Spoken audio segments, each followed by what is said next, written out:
লোকের এতদিনের ক্ষোভ এবং সমস্ত কিছু জমে রয়েছে, ধুম করে এসে বাড়িতে আক্রমণ না করে অভিষেক বন্দ্যোপাধ্যায় যে বাড়ির পাচ্ছে এখানে কি ছিল আমি বলছি এখানে ঢোকা যেত এখানে দেখো এখন লোকের এত আক্রোশ জমে রয়েছে না, ধুম করে কেউ ভেতরে ঢুকে একটা কিছু হুলিগানিজম সৃষ্টি করে সেটা বাড়িতে অভিষেক বন্দ্যোপাধ্যায় আছেন? না এই অভিষেক বন্দ্যোপাধ্যায় আছেন কি বাড়িতে? আকাশের উপর দিয়ে হেলিকপ্টারগুলো যখন উড়েছে না সেদিনই মমতা আর এর প্রাণবায়ু উড়ে গেছে।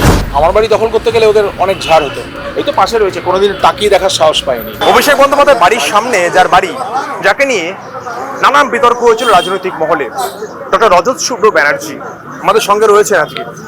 রজতবাবু, আপনি কোন জায়গায় দাঁড়িয়েছেন এখন? শান্তিনিকেতনের বাড়ির ফুটপাতে। হ্যাঁ, আপনি দাঁড়াতে পারতেন আগে? না, প্রায় আমি দাঁড়াতে পারতাম, কিন্তু সেটা একটু অস্বস্তি নিয়ে, কারণ এখানে রেলগুলো ছিল, গার্ডরেলগুলো সরে গেছে, কালকে থেকেই হয়ে যাচ্ছিল। আমি জানতাম, আমাকে পুলিশ ওরাই বলেছিলেন যে আমরা এটা রাখতে পারবো না, এটা শেষ হয়ে এসেছে।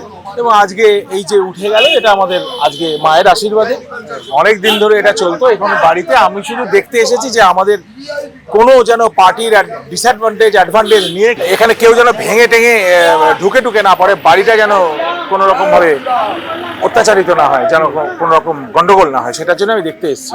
কেন হচ্ছে কি, বিজেপি যেহেতু জিতে গেছে, ওই অ্যাডভান্টেজ নিয়ে ওই গুন্ডাগুলোই আবার ওই বিজেপির ফ্ল্যাগ নিয়ে এবার তোমার ওপর চড়াও হচ্ছে।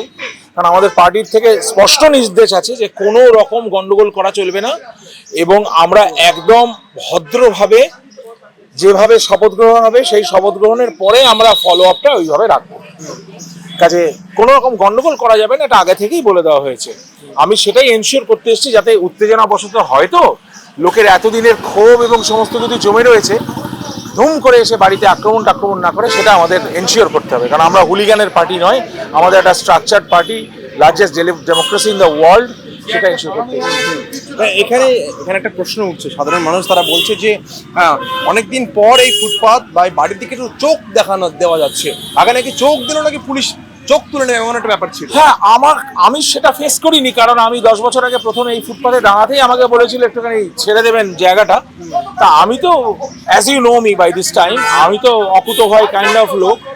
আমি প্রচন্ড জোরে ওদের ছেড়ে দিয়েছিলাম। আমি বললাম যাও গিয়ে জেনে এসো। কে বলছে, আমাকে আর ডিস্টার্ব করেনি, আমার গাড়ি দাঁড়াতেও কোনো অসুবিধা হয়নি, কিন্তু অন্য লোকের প্রচুর অসুবিধা হয়েছে। এবং এই গ্রিলের জন্য গাড়ি পার্কিং, যে কেউ এসে গাড়ি পার্ক করতে পারছে না, বন্ধুরা আসতে পারছে না, প্রচন্ড ভয় থাকতো লোকে। আজকে মনে হয় সে ভয়গুলো উঠে গেছে।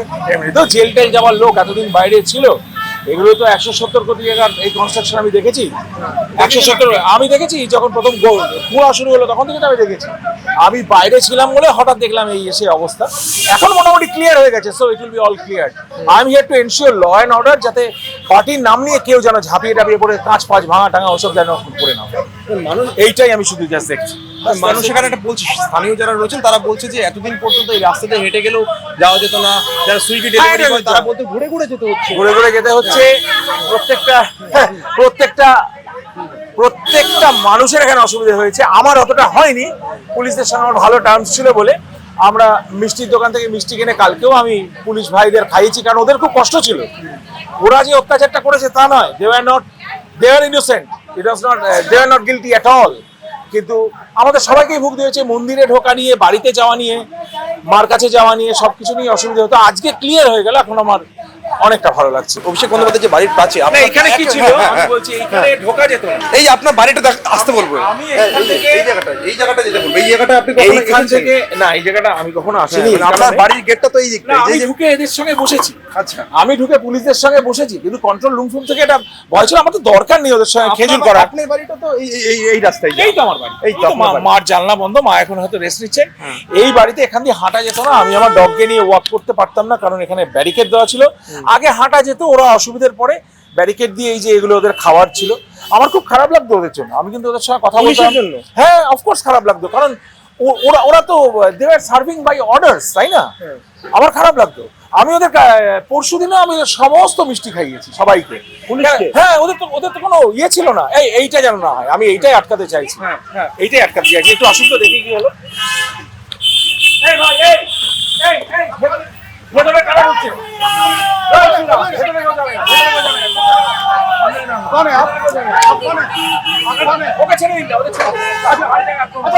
এখানে দেখো এখন লোকের এত আক্রোশ জমে রয়েছে না, ধুম করে কেউ ভেতরে ঢুকে একটা কিছু হুলিগানিজম সৃষ্টি করে সেটা বাড়িতে অভিষেক বন্দ্যোপাধ্যায় আছেন?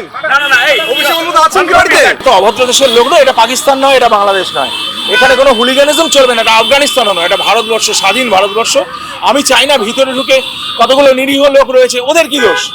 ওরা তো কাজবাজ করে, কারা রয়েছে আমরা জানিও না, কিন্তু নিশ্চয়ই ওর কর্মচারী তারা, ওদের কোনো দোষ নেই। আজকে এটা সিকিউর হয়ে গেছে। আচ্ছা, অভিষেক বন্দ্যোপাধ্যায় কোথায় গেল? ওর কোথায় গেল কি করে বলবো ভাই, ওর এতদিনের পাপের ফল দিতে কোথাও গেছে। কারণ যেগুলো ফাঁকা আওয়াজটা দিত, দেখো বেসিক্যালি অশিক্ষিত ছেলে, হঠাৎ লটারি পেয়ে 500, 1000, 200 কোটি টাকা না কত কোটি টাকা, আমি তো অতগুলো শূন্য জানি না, তুমিও জানো না, তোমার এখন অনেক দেরি আছে অতগুলো শূন্য হিসেব করা। তা কোত্থেকে পেয়েছিল, কিভাবে পেয়েছিল জানি না, আর এরকম ভাবে বেঁকিয়ে অ্যাটিচিউড নিয়ে, দেখো আফটার অল তো অমিতাভ বচ্চন নয়, হিরো ডায়লগ ছেড়ে এখানে এগুলো করার চেষ্টা করতো। এখন কোথায় গেল সেটা ওই জানে, ও কোথায় পালিয়েছে সেটা ওই জানে। পাপের প্রায়শ্চিত্ত করতে হয়তো জেলে গেছে, যে কোনো মুহূর্তে ইডি সিবিআই তুলে নেবে সেটাও ও জানে, যে কোনো মুহূর্তে তুলে নিতে পারে, আমি সে কথা ডিসক্লোজ করতে পারি না। হ্যাঁ, ইডি সিবিআই যে কোনো, আর কি হবে, ওকে তো ভয় ছিল রাইট লাগাবে। এখন মোটামুটি যা ব্যবস্থা করেছেন আমাদের হোম মিনিস্টার, আমাদের সমস্ত মিনিস্টারেরা মিলে, আর সত্যি কথা কি আকাশের ওপর দিয়ে ওই হেলিকপ্টারগুলো যখন উড়েছে না, সেদিনই মমতা আর এর প্রাণবায়ু উড়ে গেছে, এরা সাহসের বাইরে চলে গেছে জিনিসটা। আচ্ছা, আমরা জানতাম যে শান্তিনিকেতন এটা অন্যরকম জায়গা, সেই রবি ঠাকুরের নাম জড়িয়ে থাকে, সেই জায়গায় সেই শান্তিনিকেতনের নাম যার সঙ্গে জুড়ছে তার বিরুদ্ধে একাধিক দুর্নীতির অভিযোগ। শান্তিনিকেতনের নামটা তো রাখতেই পারে। আমি তো এইটাই কি প্রোটেস্ট করি, বাঙালিদের তো এই অবস্থাই হয়েছিল, নিজেরা পরিশ্রম না করে সবাই বুকে একটা রবীন্দ্রনাথ, পিঠে একটা বিবেকানন্দ, নেতাজি নিয়ে ঘুরে বেড়াচ্ছে। That doesn't mean anything Dipan, you must understand, that doesn't mean anything. তুমি কি পরিশ্রম করেছো, তুমি কি পড়াশোনা করেছো, সেইটা জানা দরকার, সেইটা জানা দরকার, তুমি কি কাজ করেছো সেটা জানা দরকার। ঐতিহাসিক জয় আমার কাছে মনে হচ্ছিল যেন এটা আমার ইন্ডিপেন্ডেন্স, মানে লড়াই হচ্ছে, ইন্ডিপেন্ডেন্স নিয়ে আমরা লড়াই করছি। আমার মনে হচ্ছিল এই ঐতিহাসিক জয়ের কোনো তুলনা নেই, এটার কোনো তুলনা নেই। আমি তো 1947-এ জন্মাইনি, সেখানে আমার ঠাকুরদাদা লড়াই করেছিলেন, আমার দাদামশাই লড়াই করেছিলেন, সেখানে কি লড়াই হয়েছিল আমি জানি না। আজকে আমার লড়াইটা এরকমই হয়েছে, এটা মুক্তির লড়াই ছিল। কারণ তোমরা জানো আমি ব্রিটিশ সিটিজেন, আমি যে কোনো মুহূর্তে উড়ে চলে যেতে পারি, আমাকে ঠাকুর আশীর্বাদে আমার কোনো খাওয়া পড়া লাক্সারির কোনো অভাব নেই। আমি মাটিতে পড়ে তোমাদের জন্য এই লড়াইটা লড়েছি, যাতে তোমাদের এবং ভবিষ্যৎ জেনারেশনের যেসব বাচ্চাগুলো মানুষ হচ্ছে তাদের সামনে যেন এই এক্সাম্পলটা না থাকে যে ঔরঙ্গজেব, বাবর, হুমায়ুন এই ধরনের লোক এখানে গজিয়ে উঠে আমাদের মাথার মধ্যে হাঁটছে, হতে পারে না। সামনে মা দুর্গার মন্দির, পুজো দিয়ে গেছিলাম সেদিন শুভেন্দুবাবুর সঙ্গে। আমি সচরাচর মন্দিরে ঢুকে পুজো দিই না, কিন্তু উনি দিয়েছিলেন, আমিও দিয়েছিলাম। সেই পুজোর ফল আজকে হয়েছে, মার আশীর্বাদ।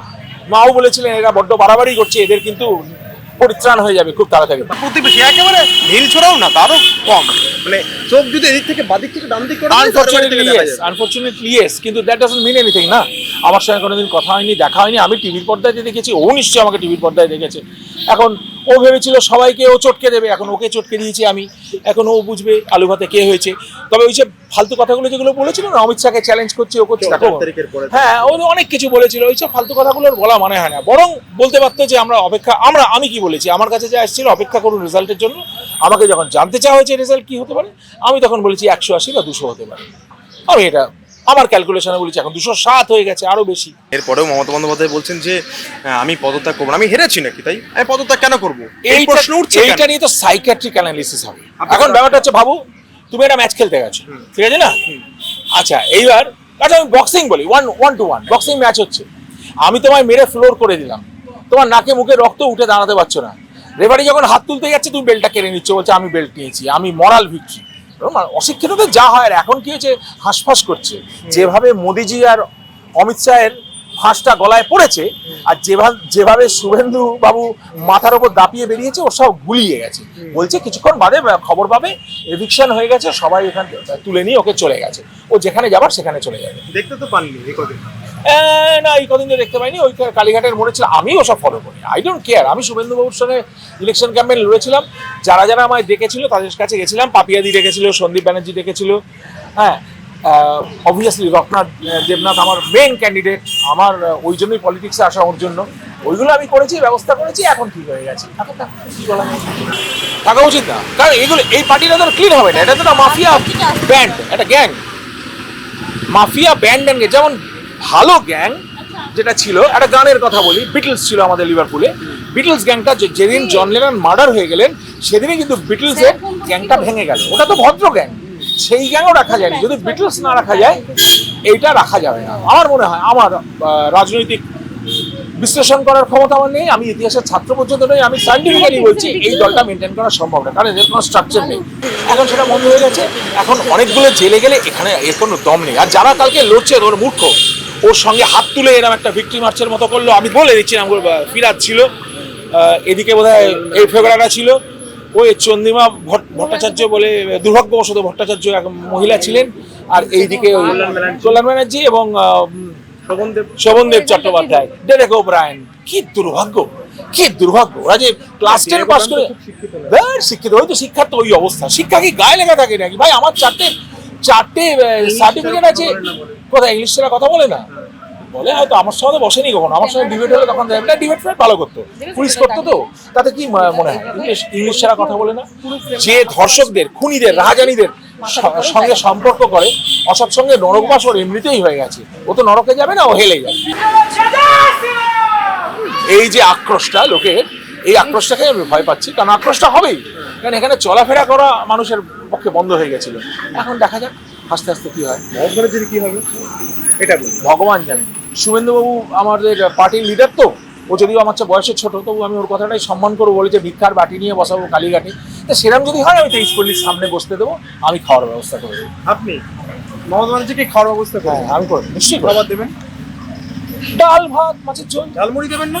ঝালমুড়ি তো অবশ্যই দেবো, বিকেলে ঝালমুড়ি থাকবে, পাশে ফুচকা আছে, ঝাল। কিন্তু মুশকিল হচ্ছে মোদিজি ঝালমুড়ি খাওয়ার পরে ওনার যা ঝাল লেগেছিল, আর ঝালমুড়িতে অ্যালার্জি হয়ে গেছে, আর খেতে পারবে না। ঝালমুড়ি আর খেতে পারবে না, ঝালমুড়িতে হয়ে গেছে, ঝালমুড়িতেই উল্টে গেছে, এই হয়ে গেছে। ঐক্যটাও পেয়েছে আমাদের সংখ্যালঘুরা ভোট করেছে বলে, তার মানে কোনো সিট পেত না।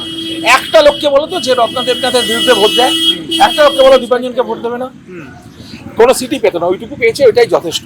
তবে ওটা মানে পার্টি টিকিয়ে রাখার পক্ষে যথেষ্ট নয়। আর এমনিতেই তো এইভাবে দখল হয়ে যাচ্ছে, এই বাড়িতেই যদি এরমভাবে দখল হয়ে যায়, তাহলে ইট রিয়েলি ম্যাটার্স হার্ড, তাই না? এর ভিতরে যে লোকগুলো আছে ওদের জন্য চিন্তা হচ্ছে। আমি একটু পার্টির হাইকমান্ডের সঙ্গে কথা বলে আমি দেখে যাচ্ছি। আমার বাড়ি দখল করতে গেলে ওদের অনেক ঝাড় হতো, এই তো পাশে রয়েছে, কোনোদিন তাকিয়ে দেখার সাহস পায়নি। আর এমনিতে এই যা চোর বংশ, মানে বলতেও লজ্জা লাগে আমি ব্যানার্জি, এগুলো অ্যাবারেন্ট ব্যানার্জি, তো অ্যাবারেন্ট বলে না, অ্যাবারেন্ট জিন, মিউটেন্ট জিন। এগুলো কোত্থেকে জন্মেছিল আমি জানি, এগুলো মুসলমান বেসিক্যালি। এদের তেজপুলি মন্দিরে ঢোকাটা বন্ধ করবো, মুসলমানরা এই রাস্তা দিয়ে আর হাঁটবে না, কালমা পড়ে খিদিরপুরে গিয়ে পড়বে, এখানে হবে।